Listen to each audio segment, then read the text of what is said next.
Has the COVID-19 negatively impacted your small business or startup?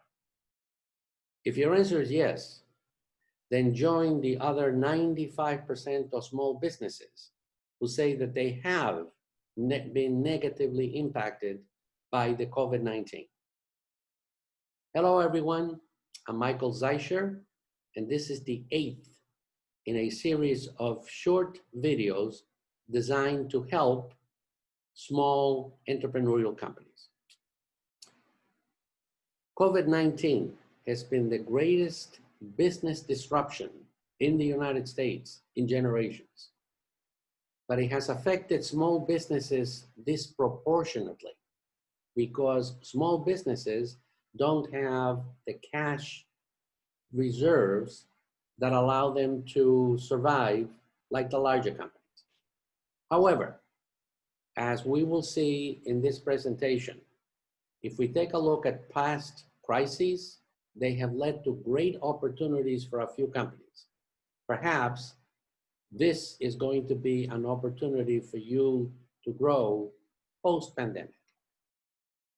What can we learn from past recessions? If we take a look at the 2007 dot-com bubble, many companies went out of business, but some survived and grew tremendously. And those names are something that I'm sure that you know. Names like Amazon, eBay, Facebook, YouTube, PayPal, Google. All of these were companies that survived the dot-com bubble and then thrived.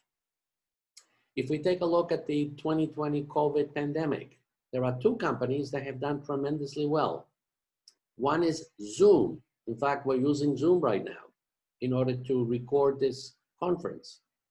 Teladoc is a company that did very well in telemedicine.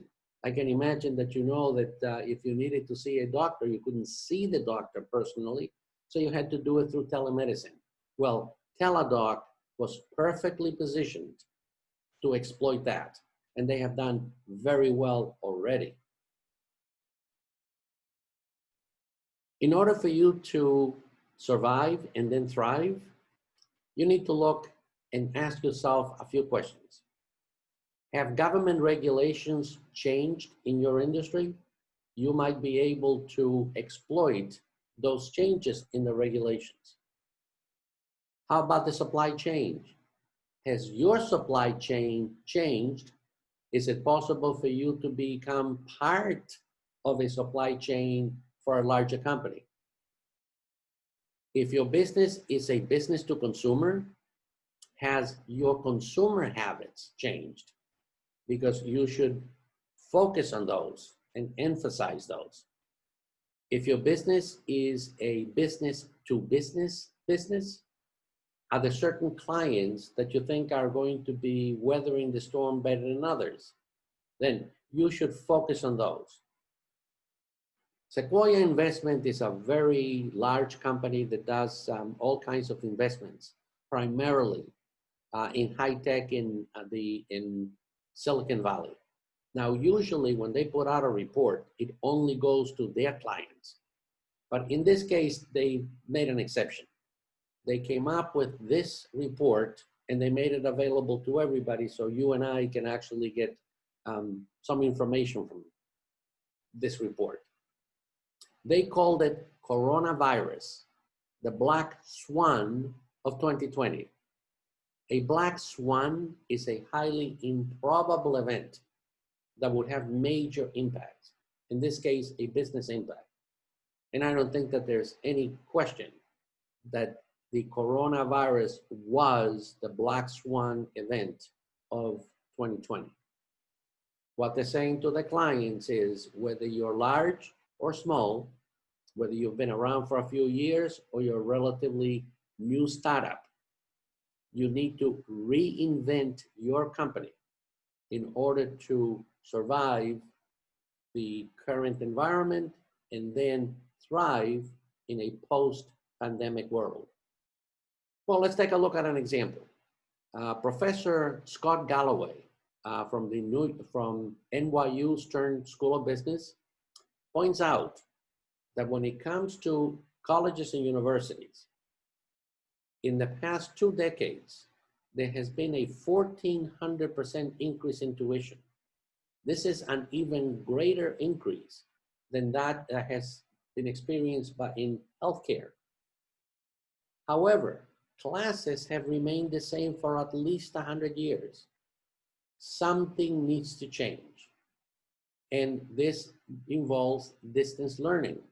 However, during the shutdown, when students in colleges and universities were doing things through distance learning, and now you ask them, how did you like it?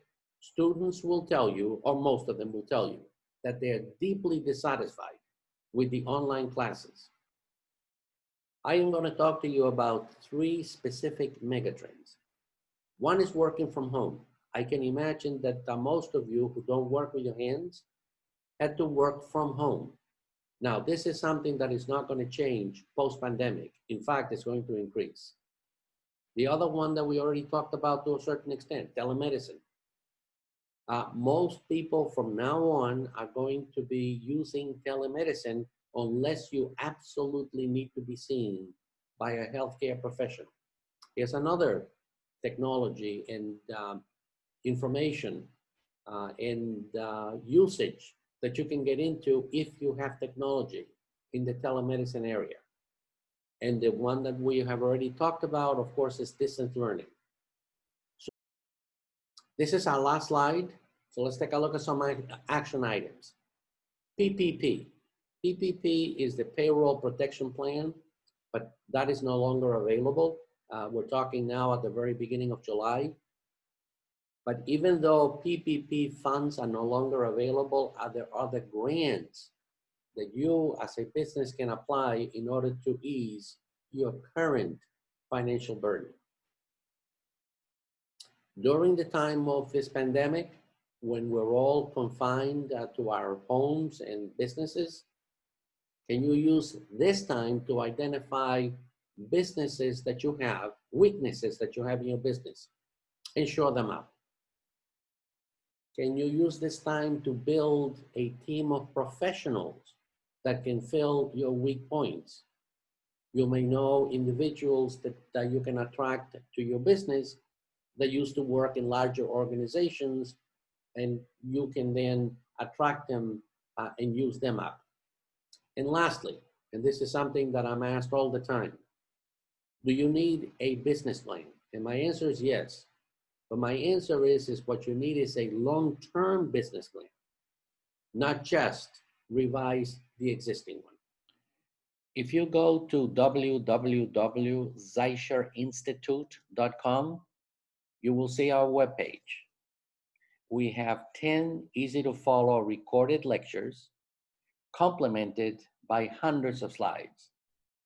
If you purchase the online course, you will receive a complimentary copy of the complete transcript as a PDF. So you don't have to start writing anything. Everything about the course will be at your fingertips, thus allowing you to make a copy of the transcript. And in the website, you will find the entire lecture number 1 as a free gift, which is about 30 minutes in duration. So please do that, and I wish you the best of luck as an entrepreneur.